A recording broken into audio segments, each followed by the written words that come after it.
What will you regret in retirement? Well, today we're going to cover the 5 biggest regrets that we find retirees face day in and day out, and we're going to give you some good questions so that you can avoid them yourself.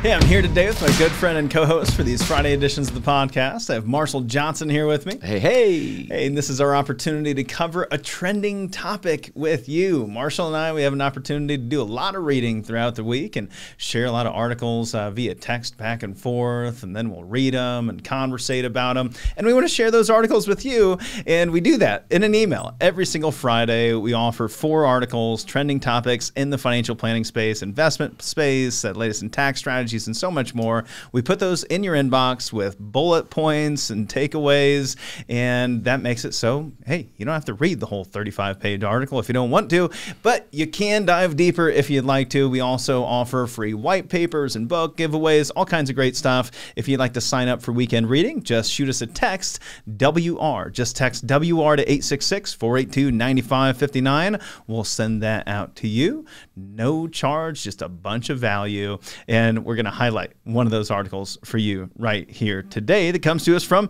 none other than Kiplinger or Kiplinger, however you feel like pronouncing it. Kippy. Oh, Kippy. Oh, Kippy. And it is titled The 5 Biggest Regrets People Have About Retirement. What a great clickbait title. Yes, and sir.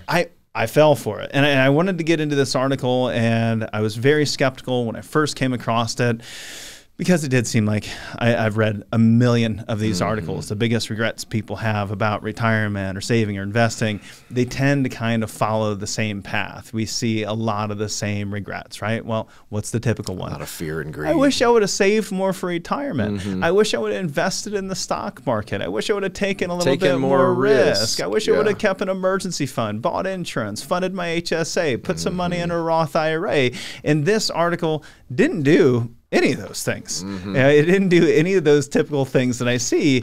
And it was written by a financial consultant after 30 years of helping people with retirement, kind of drilling down to the things that came up regularly in conversations with the families that would come in and visit with this particular individual. And hey, we see a lot of these same things. I could come up with an example for each and every one of these 5 because we see them quite often. And I don't know that I meet with a lot of people that say, I wish I would have saved more for retirement or put more in, equities or something along those lines. I mean, you hear some of that, but I think you hear these things more often than some of those, kind of.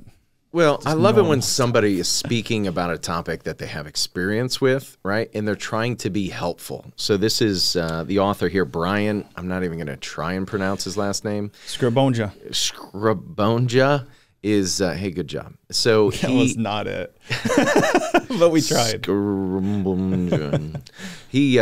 He's speaking from a place of experience, but he's also trying to help people. And I think this is a very helpful article. I feel like a lot of people read Kiplinger, and my parents subscribe to Kiplinger. My dad's always trying to give me the Kiplinger magazines. Like, Dad, things are moving so fast right now. Last week's news is outdated, not last month's news. But sidebar. But he's speaking from experience, and he's trying to help people. And I think that's what he's getting at here is nobody has a crystal ball. But after 30 years of helping people, here's some of the themes and some of the things that he hears very often. And maybe you too can take some of the feedback here and go, okay, I can use or I can glean something from one of these points. Well, and I think the value is going to be provided in those elements that we're able to add in, the actual real things that we see come up in conversations. Number one, I wish I had started my transition plans earlier. This brings me back to a few years ago. Playing golf with a couple of physicians, and one of them asked me what I did. I said, help people with retirement planning.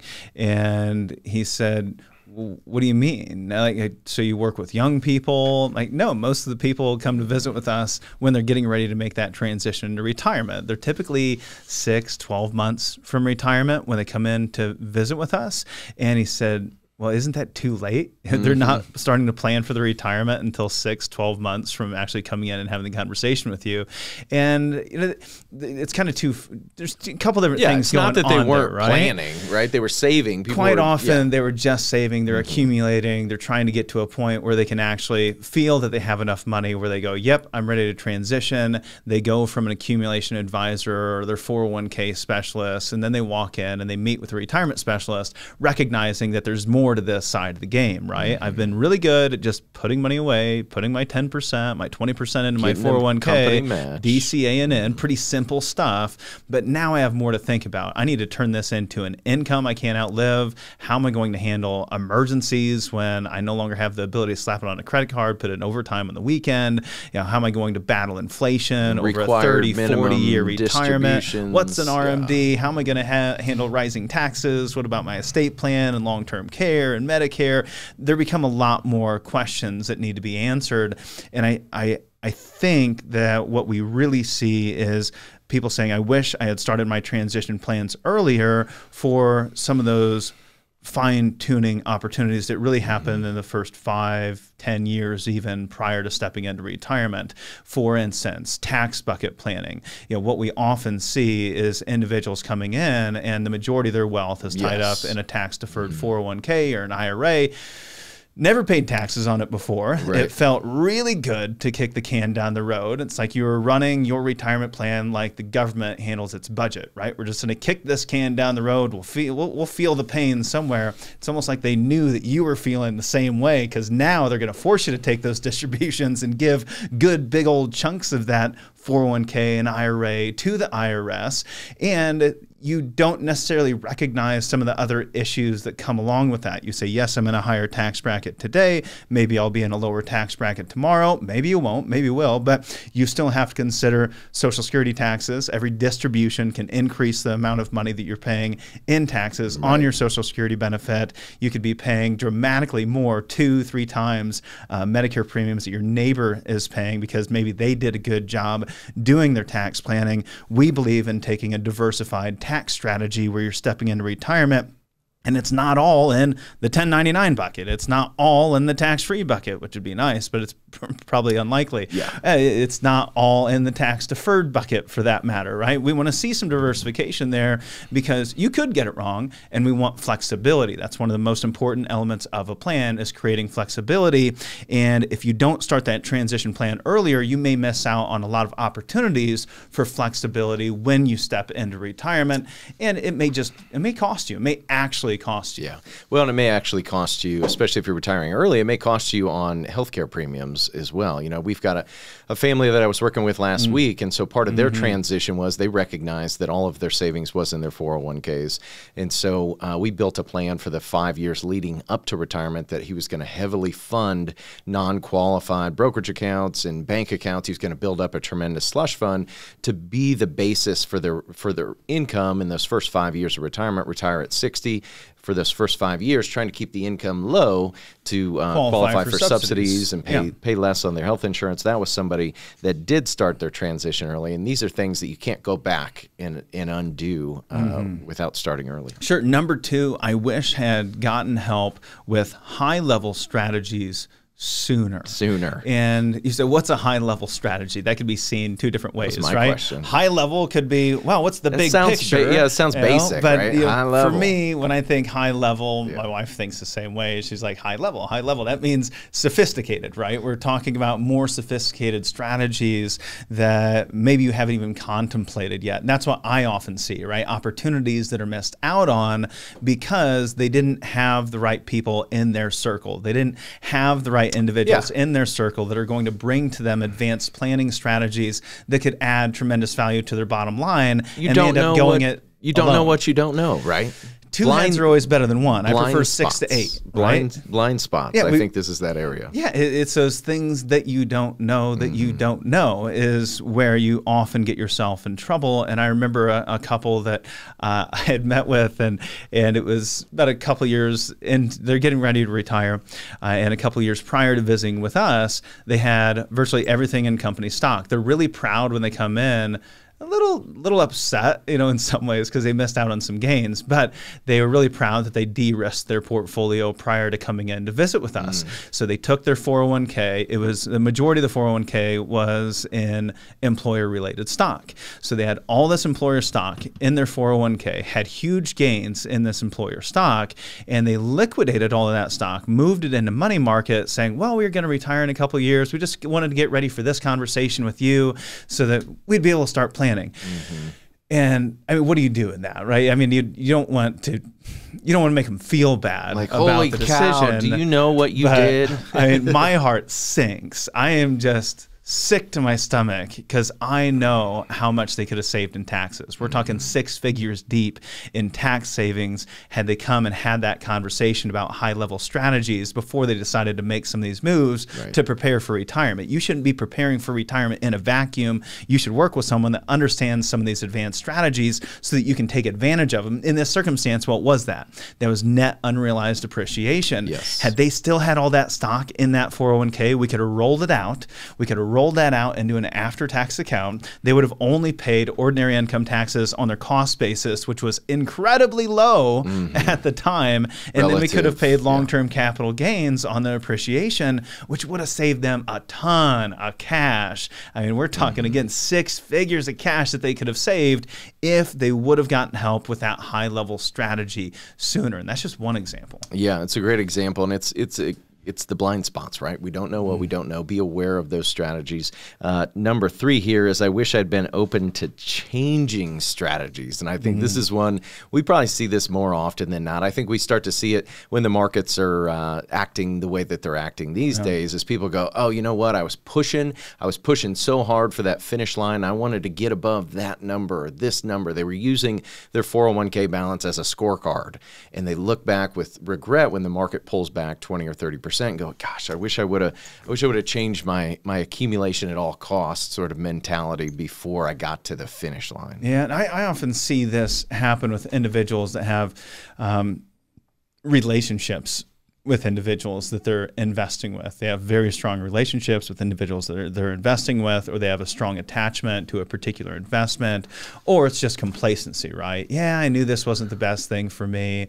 Wasn't doing that well, but Bob's my neighbor. Whatever. Yeah. And I've seen this. I mean, this is one of the questions I always ask in the first time I visit with someone. It's like, hey, if you like me and I like you and you can see how we can add value to your situation, is there any reason that we couldn't do business together? Because I don't want to spin my wheels, do all this work, and then you come back in, I've had this happen, you come back in and say, well, I see how you're going to save me a lot of money, and this is a better place for me to be. I'm getting a lot more planning. Actually, I'm getting planning, which I'm not getting where I'm at today, but he's my pastor and my brother-in-law and my son. And that's a real story, right? And they ended up saying, I'm willing to pay an extra 1% to 2% a year to just savor that relationship, to save that relationship and make sure that I go, hey, if that's what the friendship's going to cost, then that's what the friendship's going to cost. But we need to separate our business relationships or financial planning relationships from our closest friends for reasons just like that. Mutual funds used to be the example that we would see day in and day out, where individuals were still investing in mutual funds, these old packaged vehicles that have been replaced with technology. ETFs have come in and offered greater liquidity, greater transparency at a fraction of the cost. People still paying an extra 1% to 2% in a mutual fund portfolio, where if they just would have been open to making some changes, they could have reallocated those things to an ETF portfolio, an SMA or a UMA, an account where they could have had that transparency and maybe saved a tremendous amount of dollars. We see this variable annuities. Yeah, we see with VAs quite a bit. It's like, well, you know, I have this old variable annuity, and it was a friend of mine who sold it to me, and I just don't want to, you know, ruffle the feathers or ruffle the relationship. And it's like, well, you're paying an extra 2-3% for something that may have been appropriate 5, 10, 15 years ago, but no longer in this instance where you're stepping into retirement. It's your goals have changed, your strategy has changed. This no longer fits. Like, well, I just don't want to ruffle the feathers. Yeah. Number 4, I wish I had kept my eye on the prize. I will say this, on that last note, number 3, before we move on, I wish I had been open to changing strategies. I had about 1,000,001 examples of that. I'm not going to go through every single one, but I think that's the one that I see more often than anything else. It's like this ostrich mentality, right? I'm just going to put my head in the sand and I'm not really going to focus on all the other things that I could be doing right now. So again, I think that's one we really need to pay attention to. We need to make sure we're open to new strategies and always evaluating and searching those things out actively. And for me, what I often say, I think what's led to a lot of my success is humility and curiosity. I don't know what I don't know. I know I don't know what I don't know. And I want to learn some new things along the way. I want to be open to learning those new things so that I don't end up like so many individuals that I've seen throughout the years that just had this closed mind and weren't open to learning new things. So number 4. Yep. Number 4, I wish I'd kept my eye on the prize. I kind of would refer to this as the shiny object exclusion. I would say this is the most dangerous one, right? The last one isn't really dangerous. I wish I'd been open to changing strategies. Not really dangerous. You're just missing out on some opportunities, typically. I think keeping your eye on the prize, that tends to be the most dangerous one that we've seen cause the most damage. This is the one that is really driven by fear and greed, right? When things are really going to the upside, it's taking your eye off of the prize, which may be secure and independent retirement, and all of a sudden you're YOLOing into the next hot .com stock or the next crypto, or you're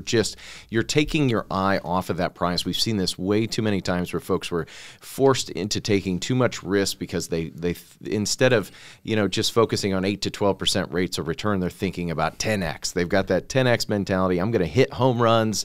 The shiny object fallacy, right? I was at a get-together, kind of a get-together with some friends here recently, and there's a young guy there, and we start talking about crypto, and he said, I put 10% into crypto. He's putting 10% of all of his savings into crypto, 10% of his income into crypto. And yet this is someone that's really good with real estate. He knows how to flip homes.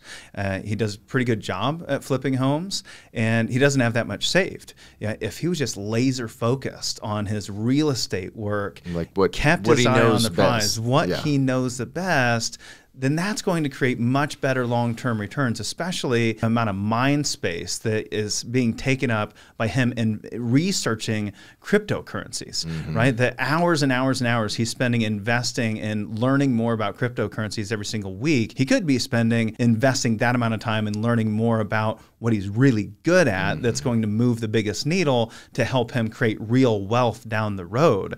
And that's what I often see. But there's other examples of that. There was a couple that I worked with a number of years ago that came in with a briefcase full of statements along with a grocery bag full of statements. They had all this stuff they had picked up over the years, and they had never really gotten it organized. They were always distracted by working, and then the neighbor said buy this, their friend said buy this, their brother-in-law said buy this, their son said buy this. They ended up with 1,000,001 things, and they had no idea that they actually could have retired years prior because they didn't even know how much they had, because they had been chasing so many different shiny objects that had led to a great deal of disorganization. That if they just would have said, hey, our focus is on retirement and we need to get together a plan and not just start chasing all these shiny objects. This is what gets business owners in trouble all the time, right? They hear this new idea, this shiny new idea. Well, I need to do this, I need to do that. And sometimes we just need to get back to common sense, get back to the basics, and focus on where we're trying to go at the end of the day. Keep our eye on the prize. Yes, clarity. Have a clear understanding of why you're doing what you're doing and what you're doing it for.